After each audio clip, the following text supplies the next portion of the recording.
കുറച്ചു മുമ്പ് ഒരു വാർത്ത കണ്ടു. ടാറ്റയ്ക്കെതിരായിട്ട് ഒരു പ്രതിഷേധം, ബഹിഷ്കരണം ഉണ്ടായിരിക്കുന്നു.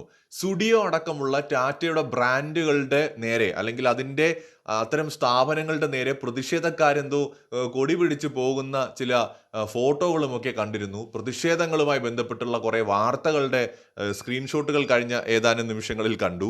സോ ടാറ്റയ്ക്കെതിരെ ബഹിഷ്കരണം പ്രഖ്യാപിച്ചിരിക്കുകയാണ്. ആദ്യം പ്രഖ്യാപിച്ചതായിട്ട് അറിയാൻ കഴിയുന്നത് അമേരിക്കയിലുള്ള ഒരു പ്രവാസി സംഘടനയാണ്.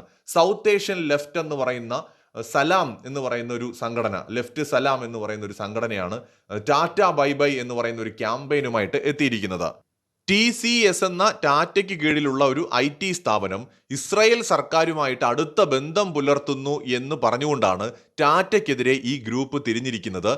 വിവരവിനിമയവും ആയുധ നിർമ്മാണ സേവനങ്ങളും ഇസ്രായേൽ സൈന്യത്തിന് ടാറ്റ ഗ്രൂപ്പിന്റെ ഉടമസ്ഥതയിലുള്ള ഈ സ്ഥാപനം നൽകുന്നുണ്ട് എന്നാണ് ഇവർ ഉന്നയിക്കുന്ന ആരോപണം.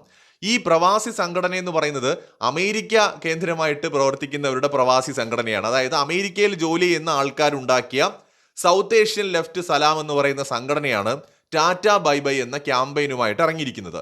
കേരളത്തിൽ ഉൾപ്പെടെയുള്ള ചില സംഘടനകൾ ഇതിപ്പോൾ ഏറ്റെടുത്തിരിക്കുന്നു എന്നും കാണാൻ കഴിയുന്നുണ്ട്.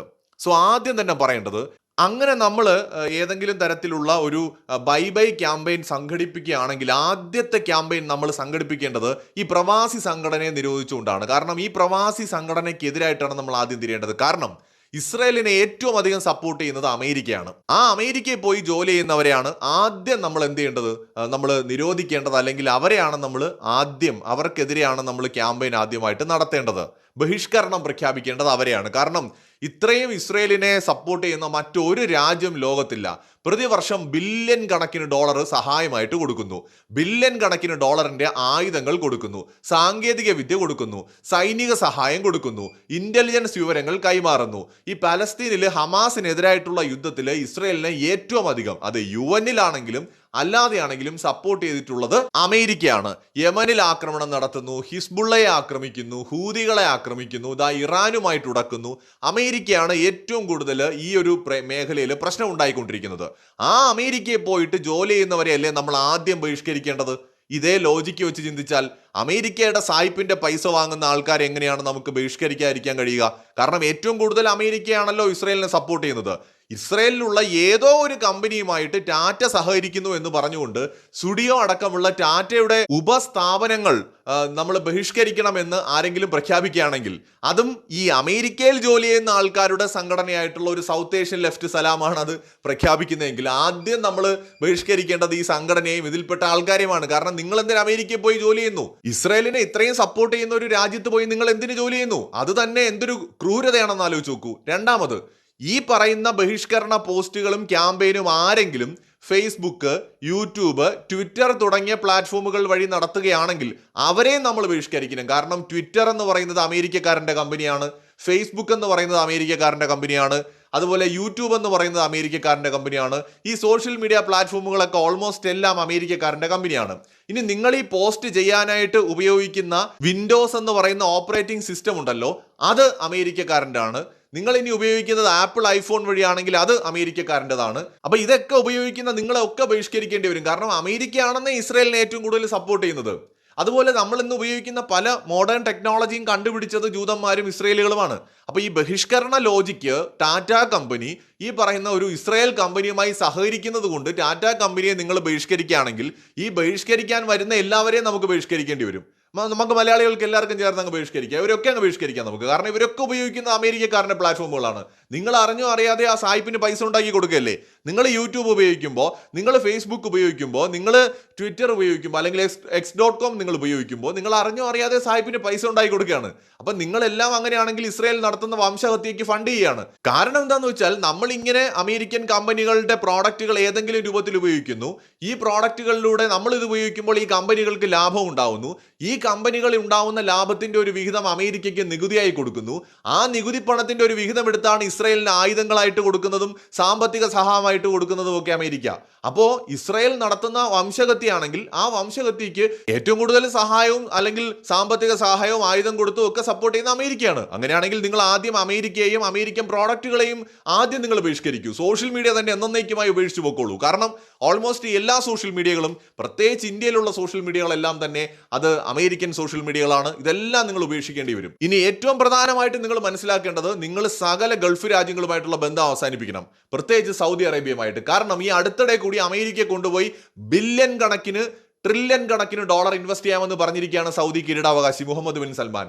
അദ്ദേഹം പറഞ്ഞിരിക്കുകയാണ് $1 ട്രില്യൺ ഇൻവെസ്റ്റ് ചെയ്യാൻ തയ്യാറാണെന്ന്. എഗ്രിമെന്റും സൈൻ ചെയ്തു. ട്രംപ് ഇപ്പോൾ പോയപ്പോൾ ട്രംപിനെ വയലറ്റ് പരവതാനിയൊക്കെ വിരിച്ച് സ്വീകരിച്ചു. നോക്കൂ, പാലസ്തീനിൽ വലിയ വംശഹത്യ ഇസ്രായേൽ നടത്തുന്നു എന്ന് നമ്മൾ സമ്മതിച്ചാൽ തന്നെ ആ വംശഹത്യയ്ക്ക് ഏറ്റവും വലിയ സപ്പോർട്ട് കൊടുക്കുന്ന അമേരിക്ക, ആ അമേരിക്കയുടെ പ്രസിഡന്റിനെയാണ് വലിയ പരവതാനി വിരിച്ചുകൊണ്ട് നമ്മുടെ സൗദി അറേബ്യയുടെ കിരീടാവകാശി സ്വീകരിച്ചതും. ആ അമേരിക്കയെ കൊണ്ടുവന്നാണ് $1 ട്രില്യൺ. ആലോചിച്ച് നോക്കണം, $1 ട്രില്യൺ ഇൻവെസ്റ്റ് ചെയ്യാമെന്ന് പറഞ്ഞത്. അമേരിക്കയുടെ ആയുധങ്ങൾ വാങ്ങാനുള്ള കരാറുകൾ ഒപ്പിട്ടത് ഏതാണ്ട് $150 ബില്യൺ മുകളിലുള്ള കരാർ. അങ്ങനെ നോക്കിയാൽ സൗദി അറേബ്യ തത്വത്തിൽ അമേരിക്കയ്ക്ക് സാമ്പത്തിക നേട്ടം ഉണ്ടാക്കി കൊടുക്കുന്നു. ആ സാമ്പത്തിക നേട്ടത്തിലൂടെ കിട്ടുന്ന ഫണ്ടിന്റെ ഒരു വിഹിതമാണ് അമേരിക്ക ഇസ്രായേലിന് കൊടുക്കുന്നത്. ആ പണം ഉപയോഗിച്ചുകൊണ്ടാണ് ഇസ്രായേൽ പലസ്തീനിൽ വംശഹത്യ നടത്തുന്നത്. അപ്പോൾ പിന്നെ നിങ്ങൾ സൗദി അറേബ്യ ബഹിഷ്കരിക്കേണ്ടി വരും, സൗദി അറേബ്യയിലേക്ക് പോകാതിരിക്കേണ്ടി വരും, സൗദി രാജകുടുംബത്തെയും ഭരണകൂടത്തെയും ബഹിഷ്കരിക്കേണ്ടി വരും. സാധ്യമാണോ? ഇനി ഖത്തറിന്റെ കാര്യത്തിലേക്ക് വരാം. ഖത്തറിലെ രാജാവ് ഒരു വിമാനം തന്നെ അമേരിക്കയ്ക്ക് സൗജന്യമായി കൊടുത്തിരിക്കുന്നു. അപ്പൊ പിന്നെ ഖത്തറുമായിട്ട് എങ്ങനെ നമുക്ക് അടുപ്പം പുലർത്താൻ കഴിയും? ഖത്തറിനെ നമ്മൾ ബഹിഷ്കരിക്കേണ്ടി വരും. UAEയും അമേരിക്കയും തമ്മിലും ഡിഫൻസ് ഡീൽ വരാൻ പോവാണ്, ആയുധ ഇടപാട് നടക്കാൻ പോവാണ്. UAEയും ബഹിഷ്കരിക്കേണ്ടി വരും. മാത്രമല്ല, മിഡിൽ ഈസ്റ്റിലെ ഓൾമോസ്റ്റ് എല്ലാ രാജ്യങ്ങളിലും അമേരിക്കയ്ക്ക് സൈനിക താവളങ്ങളുണ്ട്. ഈ മിഡിൽ ഈസ്റ്റിലെ രാജ്യങ്ങളെല്ലാം തന്നെ അമേരിക്കയുമായിട്ടുള്ള ബന്ധം ഉപേക്ഷിക്കാത്തിടത്തോളം കാലം എങ്ങനെയാണ് നമുക്ക് ഈ രാജ്യങ്ങളുമായി സഹകരിക്കാൻ കഴിയുക? സെയിം ലോജിക്ക് വെച്ചാണെങ്കിൽ ടാറ്റ എന്ന് പറയുന്ന ഒരു കമ്പനി ഒരു ഇസ്രായേൽ കമ്പനിയുമായി സഹകരിച്ചതിന്റെ പേരിൽ നിങ്ങൾ അതിനെതിരെ ബഹിഷ്കരണം ആഹ്വാനം ചെയ്യുകയാണെങ്കിൽ അമേരിക്കയുമായി സഹകരിക്കുന്ന സകല രാജ്യങ്ങളെയും നിങ്ങൾ ബഹിഷ്കരിക്കണം. കാരണം അമേരിക്കയാണ് ഇസ്രായേലിന്റെ ബാക്ക് ബോൺ എന്ന് പറയുന്നത്. ഇനി അതുകൊണ്ട് തീരില്ല. അങ്ങ് തുർക്കിയിലേക്ക് നമുക്കൊന്ന് നോക്കാം. തുർക്കി അമേരിക്കയുമായി സഹകരിക്കുന്നില്ലേ? തുർക്കിയെ നമുക്ക് ബഹിഷ്കരിക്കേണ്ടേ? കാരണം തുർക്കി അമേരിക്കയും തമ്മിൽ ആയുധ ഇടപാടുകളുണ്ട്, കരാറുകളുണ്ട്, ഡിഫൻസ് ഡീലുകളുണ്ട്.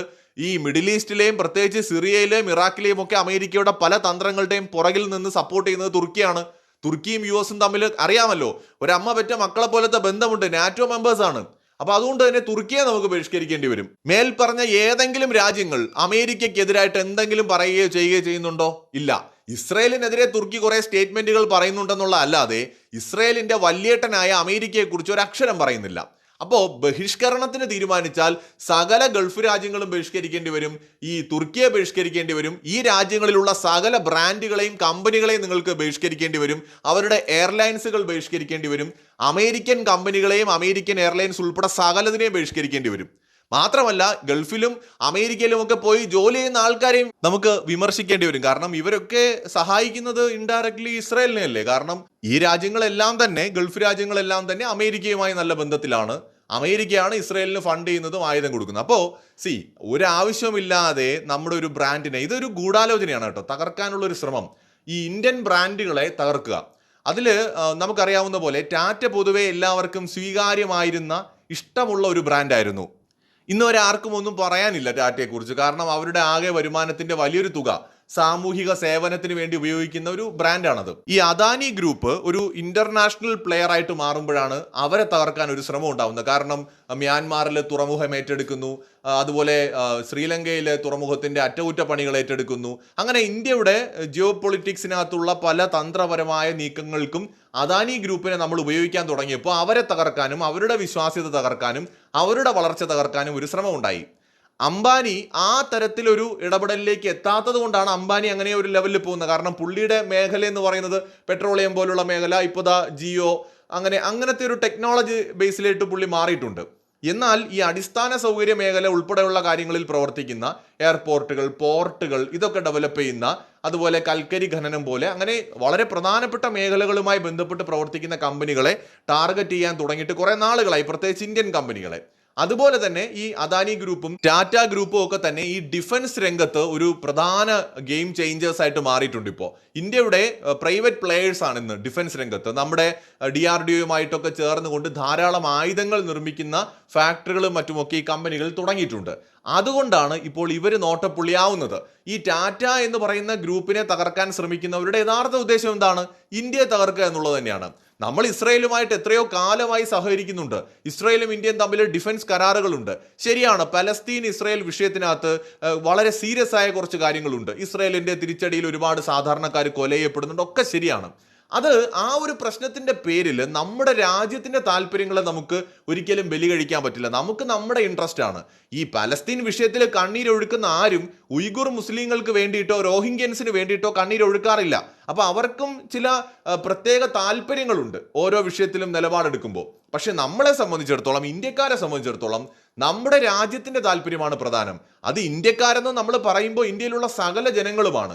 അല്ലാതെ നമുക്ക് ലോകത്ത് ഒരുപാട് പ്രശ്നങ്ങൾ നടക്കുന്നുണ്ട്. ആഫ്രിക്കയിൽ എത്രയോ മനുഷ്യർ പീഡിപ്പിക്കപ്പെടുന്നുണ്ട്, ആക്രമിക്കപ്പെടുന്നുണ്ട്. എത്രയോ മനുഷ്യര്, ഭീകരവാദം കാരണം എത്രയോ ആളുകൾ മരിക്കുന്നുണ്ട്. പഹൽഗാം ആക്രമണം ഉണ്ടായി. അങ്ങനെ ലോകത്ത് ഒരുപാട് പ്രശ്നങ്ങളും യുദ്ധങ്ങളും ഒക്കെ നടക്കുന്നുണ്ട്. ഇതെല്ലാം കയറി നമുക്ക് പിടിക്കാൻ പറ്റില്ല. ഇപ്പൊ റഷ്യ യുക്രൈൻ യുദ്ധത്തിന്റെ പേരിൽ കൂട്ടക്കൊല നടത്തുന്നു പറഞ്ഞാൽ നമുക്ക് അവരെ അങ്ങോട്ട് ബഹിഷ്കരിക്കാൻ പറ്റുമോ? പറ്റില്ല. അങ്ങനെ ലോകത്ത് ഒരുപാട് കാര്യങ്ങൾ നടക്കും. നമ്മുടെ രാജ്യത്തിന് നമ്മുടെ കാര്യം നോക്കിയേ പറ്റൂ. കാരണം ഈ രാജ്യത്ത് തന്നെ 145 കോടി ജനങ്ങളുണ്ട്. അവരുടെ കാര്യം നോക്കുക എന്നുള്ളതാണ് നമുക്ക് പ്രധാനം. നമുക്ക് ദോഷമല്ലാത്ത ആരുമായിട്ട് നമുക്ക് കൂട്ടുകൂടാം. നമുക്ക് ഗുണകരമായ ഏത് സൗഹൃദങ്ങളും ഉണ്ടാക്കാം.